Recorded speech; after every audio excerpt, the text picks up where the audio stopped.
Health and wellness. We all can be a little bit healthier. That is the topic today on the School PR Podcast. Ready or not, here they come.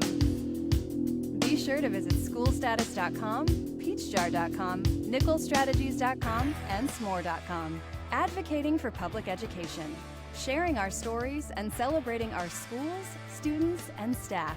From crisis communications to media relations, social media, and everything in between, we're here to give you the best strategies, tools, and techniques to help you help your community. Welcome to the School PR Podcast, brought to you by Peach Jar, School Status, Nickel Strategies, and S'more. Love 'em or leave 'em. Here's your hosts, Matthew Jennings and Ryan Ferrand. All right, welcome back to the School PR Podcast.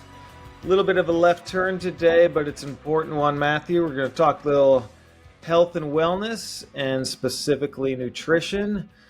We all learned a lot about health and wellness during the pandemic, and I actually used to host a health radio show, a kind of a wellness radio show on ESPN, a local ESPN affiliate in San Luis Obispo years ago. I am definitely into it. It's one of the things that I love researching and discussing and talking about besides like tennis and PR. Health and wellness and medicine is a definite interest of mine. I've read a lot of books. I do a lot of research. I watch a lot of documentaries, and I love talking about it. You and I were chatting today. We have over 100 episodes on public relations, and we're talking, hey, let's talk something health and wellness today. There's this list that I've used to always refer to years ago on my other show that is still out. It's called the Dirty Dozen and the Clean 15. And it compares which fruits and vegetables you really should buy organically and which ones, if you're trying to save some money, could you buy so-called conventionally, don't have to worry about organically. And I think it's such a lifesaver. If you're not really sure, this list is just easy, quick. You can put it on your phone. And when you go in the store, you should really buy the ones as you like on the Dirty Dozen. Buy them always organically, because even the Clean 15, there'll be a little bit of pesticides, but they are the cleanest of the fruits and vegetables you can get. So I think it's really important. Matthew, how health conscious are you with diet and nutrition? Are you talking about vegetables? Is that like what is that? Is that the stuff that grows on the trees? Or nah, man. I'm not a heavy emphasis on it. I did have to chat GPT this. So if you do chat GPT Dirty Dozen Clean 15, it'll give you a nice clean list and give you some of the background there or whatever. I had to look this up. It was the first time I had heard of it. I actually do try to pretty much only buy organic fruit and vegetables. And so I guess I was doing this unknowingly, but my kids eat a ton of apples, strawberries, and blueberries. As a family, we eat some of that and bananas weekly. So we go through those quite quickly. But yeah, this is good. Are we also going to be talking about cold showers today? If you want, man. Health and wellness. But yeah, all right. So what do you got on this the Dirty Dozen here? It actually kind of makes sense when you look at the list. Yeah, it does. And this is, again, I love these topics. And just a little bit of background about why you want to avoid chemicals and pesticides is there. It's kind of obvious for some reasons, but I'll give you a little bit more detail, and you can chat GPT it or Google it yourself. I think everyone's conscious and aware of why pesticides are bad, but we like to be, ignorance is bliss a lot of the time, so we don't like to think about it.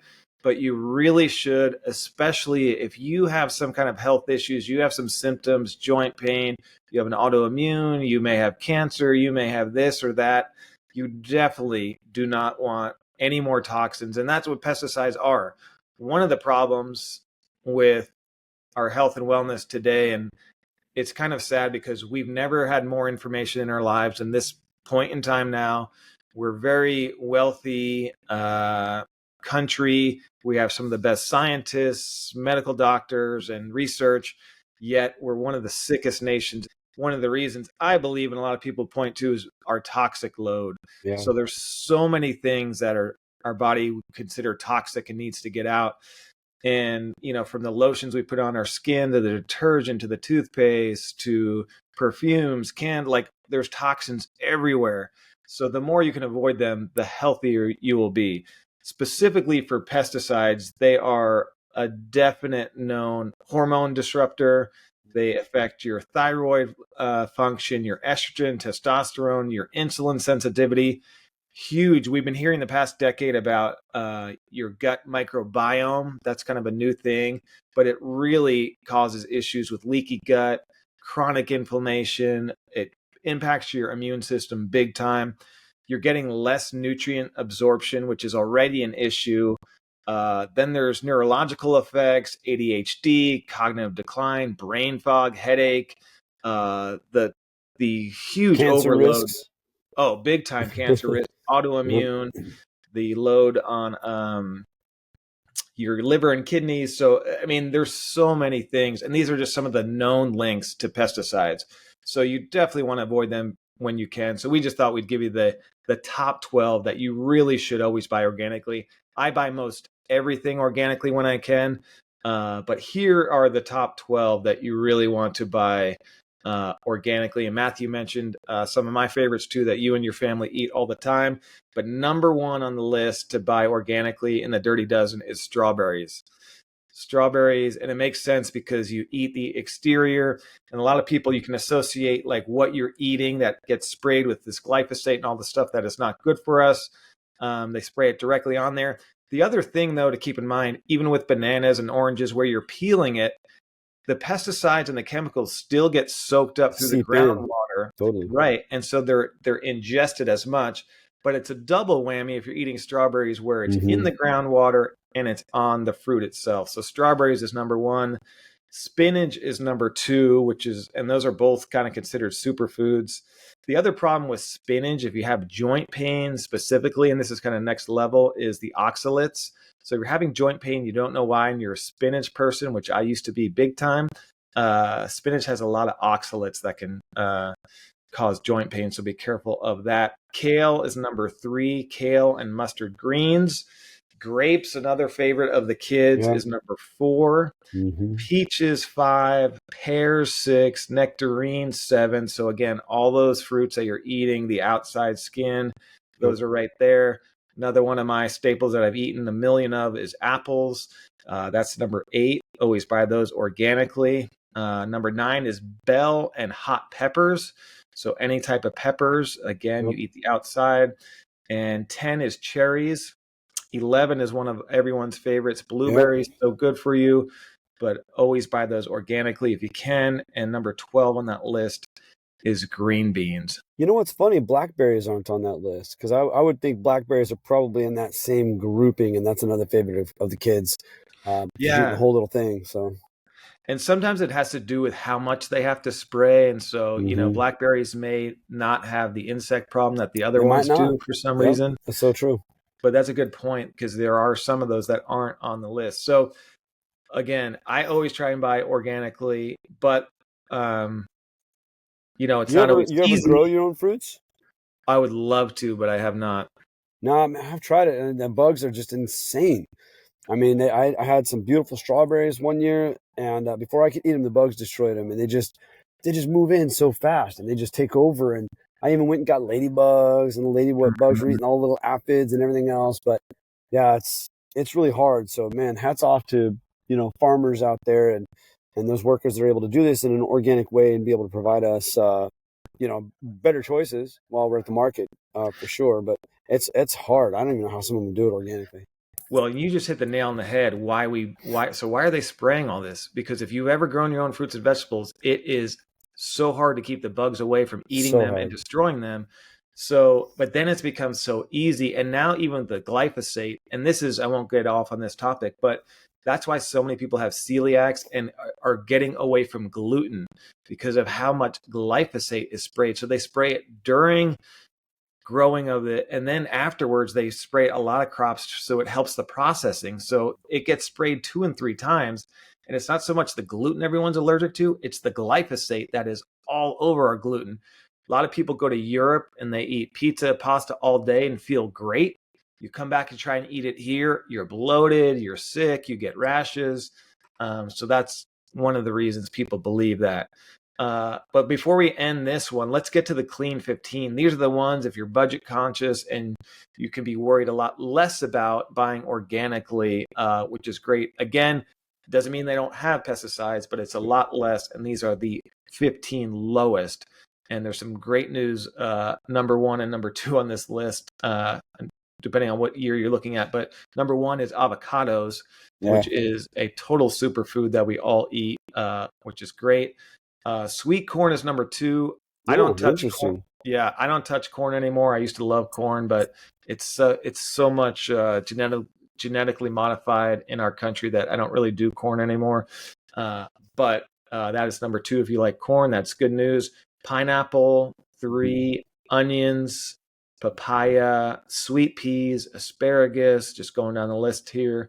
Asparagus is great too. Honeydew melon, kiwi, cabbage, watermelon, mushrooms, mangoes, sweet potatoes, and then carrots round out the top 15. And that's good because some of those like watermelon, carrots, and stuff like that, you get at a lot of restaurants and restaurants never use organic. So you can be okay if there's a fruit dish and it's got melon and watermelon. You don't need to be so worried. Some carrots and stuff like that. So that's good to keep in mind. Yeah, that's great, man. It's a good list. It's very interesting. And it's really good information that I wasn't aware of. So maybe others won't be as well, but it's just kind of a cool list for sure.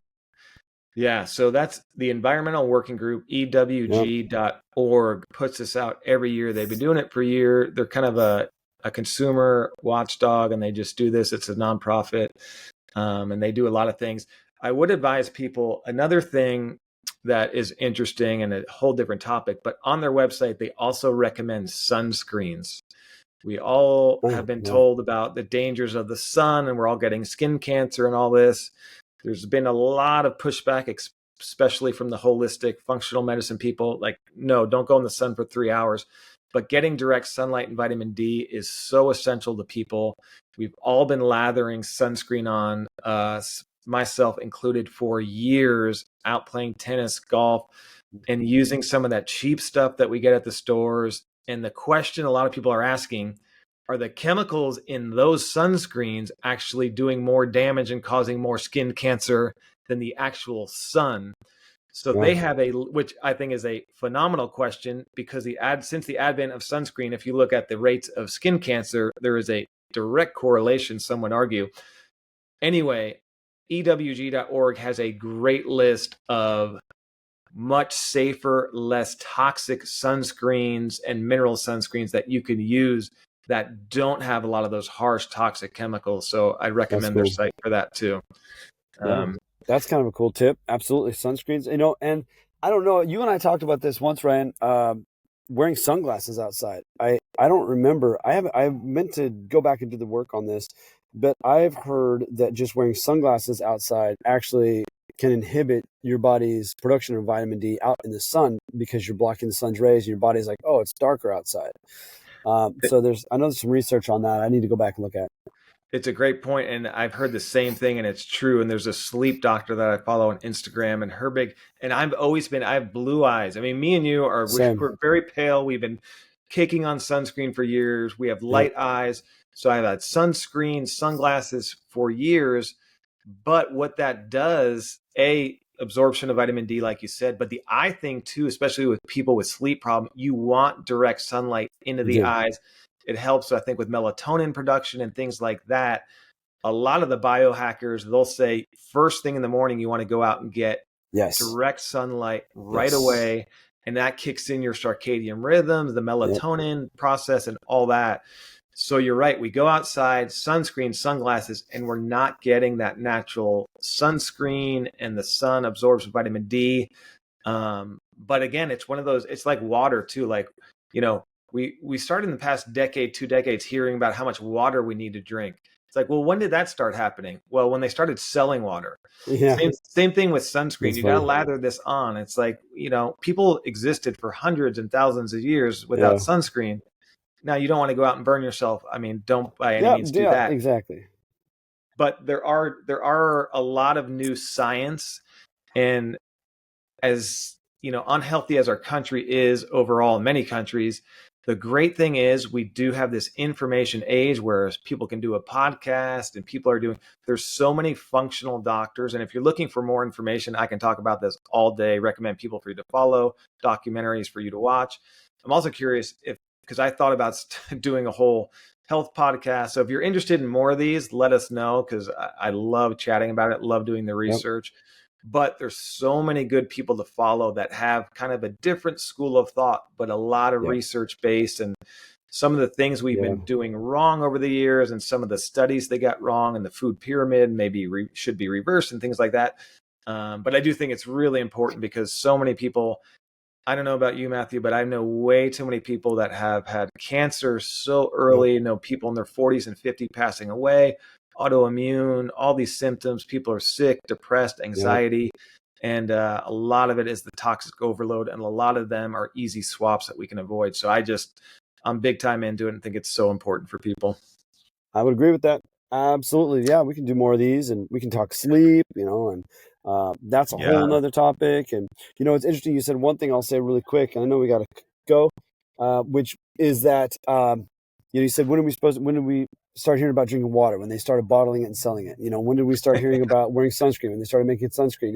A little known factoid here in the United States, when we all started wearing bicycle helmets was when the automotive industry wanted to take over the city streets, and get all the horses and bugs and carriages and bicycles off the roads so more cars would have access. So it was actually the car industry that was behind the whole bicycle helmet thing, and it was a fear-based strategy to make it look like bicycles were unsafe, when for 1,000 years we rode bicycles just fine. And in most other countries, they ride bicycles helmet-free all over the place, like Amsterdam, Copenhagen, Denmark, that kind of stuff. And I got that information from one of the city planners there. I think it was in Copenhagen. And he talked specifically about bicycles, helmets in general, and why nobody wears them over there in Europe, which is interesting. So, wow, that is fascinating. And to a lot of issues that you kind of scratch your head, like many of them, follow the money and you usually find an answer, right? Yeah, right? Absolutely. Follow the money. Yeah. All right. Well, a short and sweet podcast. Hopefully you guys found it helpful and informative. Hopefully that helps you. I know a lot of people dealing with some health issues, and it's not fun at all. So if this can help a little bit, I think this is a valuable list. I've been using it for years, and it's quick and easy, and it's just some easy swaps. And here's the ones: buy organic every time, and you'll start feeling better. And it's because it almost defeats the purpose if you're eating these so-called superfoods and they're just laced with chemicals. I mean, you're just doing more damage than good. So not helping yourself. Yeah, thanks for bringing it to everybody, bud. Yeah, there you go. Great seeing you, Matthew. Great chatting with everyone. And we'll see you guys all very soon on the School PR podcast. Check out our sponsors and check us out on social media. And you can send us an email at schoolprpodcast@gmail.com. Yeah. Be sure to follow the School PR Podcast on Facebook, Instagram, and X, where you can find additional resources and highlights from the show. Please like, subscribe, and all the fun stuff. And most importantly, without our sponsors, this podcast doesn't exist. Please visit schoolstatus.com, peachjar.com, nickelstrategies.com, and s'more.com. Until next time, keep learning, inspiring, and making a difference. Thanks so much for your support of the School PR Podcast.